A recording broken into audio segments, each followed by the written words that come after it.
एक दो गद्दारों को और माफ कर देगी, जो राष्ट्र अध्यक्ष जी का निर्देश। हम इतने बड़े नेता नहीं है, अगर हमारे नेताजी ने उन्हें माफ कर दिया, उन्होंने जाके माफी मांगी मेरे से गलती होगी, मैंने पार्टी के साथ गद्दारी करी, तो अगर नेताजी ने हमारे ने माफ कर दिया तो हमारा क्या सवाल बनता फिर ना माफ करने का। जी अच्छा और पार्टी ने माफ कर दिया तो जी अच्छा, ये बताइए मतलब आप अभी उनकी ज्वाइनिंग नहीं मानते? नहीं, हम नहीं मानते जब तक राष्ट्र अध्यक्ष जी ना कह दे, राष्ट्र अध्यक्ष जी लिखत में ना दे दे, या हम जाएंगे मिलने पूछ लेंगे कि साहब उसने फोटो डाला तुम्हारा, और फोटो डाल के वो कह रहा है मैं पार्टी में आ गया, और आ जाओ भाई, बतेरे आएंगे, बीजेपी के भी आने हैं, बसपा के भी आने हैं, अच्छा हमारा परिवार बढ़े, मोस्ट वेलकम, ऐसा कुछ नहीं। अच्छा 2027 को लेकर उम्मीद पहलवान की क्या तैयारी? आखिरी सवाल है कि 2027 को लेकर अगर बात करूं विधानसभा चुनावों की, तो उम्मीद पहलवान की क्या तैयारी? देखिए, नए साल के बाद आपको मेरी तैयारी धरातल पे दिखाई दे जाएगी इंशाल्लाह। मेरा भी सीजन चल रहा है, मैं थोड़ा सा सीजन में हूँ, मजदूर आदमी हूँ, मेहनत करके खाता हूँ। मतलब पैसे जोड़ रहे चुनाव के लिए? भाई मैं तो लोनी में किराए पर आया था, सब मेहनत से किया मैंने, मैं कोई गाँव की जमीन थोड़ी बेच के हूँ। आज भी गाँव में जमीन है, मकान है, हमारे ताऊ चचा है, सब पूरा परिवार है, हम 7 भाई हैं। अब तो लोनी का एक घर, हर जाति का एक घर, मेरा घर और मेरा परिवार।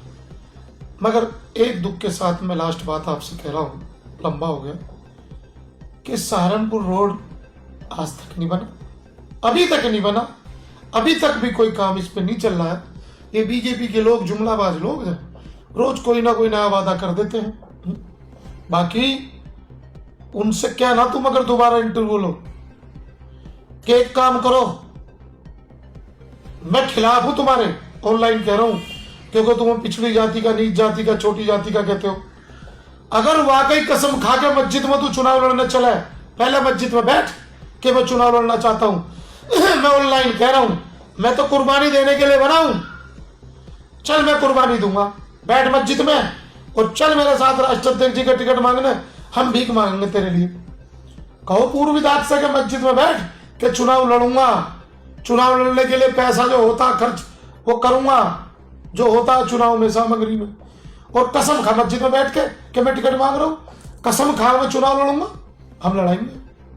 और कसम से एक बात याद आ गई, अभी मैं उम्रे पे जाने वाला हूं कुछ दिन में, मैं वहां भी कसम खाऊंगा, अगर मैंने 1 रुपया भी, और मैं नाम लेके कह रहा हूं, अगर मैंने मनोज धामा, उसकी पत्नी, और एक नाम और ले देते हैं लोग कि मदन भैया जी की कोठी पे से पैसे आए, अगर मदन भैया जी के यहां से भी 1 रुपया मैंने लिया हो, अच्छा पार्टी से, चुनाव का, पार्टी से भी 1 रुपया अगर मैंने लिया हो, फ्री टिकट मैंने दिया है,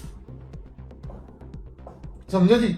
और मैं कह रहा हूं मनोज धामा, उनकी पत्नी, मदन भैया, उनके सहयोगी, तुम ये कह सकते हो कि किसी के हाथ से दिलवा दिया होगा, मैं उसे भी आज खत्म कर देता हूं। इनके किसी अच्छे बुरे आदमी से भी अगर मैंने टिकट वापसी करने के पैसे लियो, तो लोनी की जनता, हिंदुस्तान की जनता, जहां जहां भी तुम मुझे देख रही हो, मैं जब उमरा करने जाऊंगा तो मैं काबे पर हाथ रख के भी इस चीज की कसम खाऊंगा कि मैंने लोनी के भले के लिए, लोनी की सभी जनता के लिए, लोनी की आवाम के लिए, लोनी का भाईचारा काम करने के लिए, हिंदू मुस्लिमों के लिए, बीजेपी को हराने के लिए मैंने टिकट फ्री में वापसी किया है।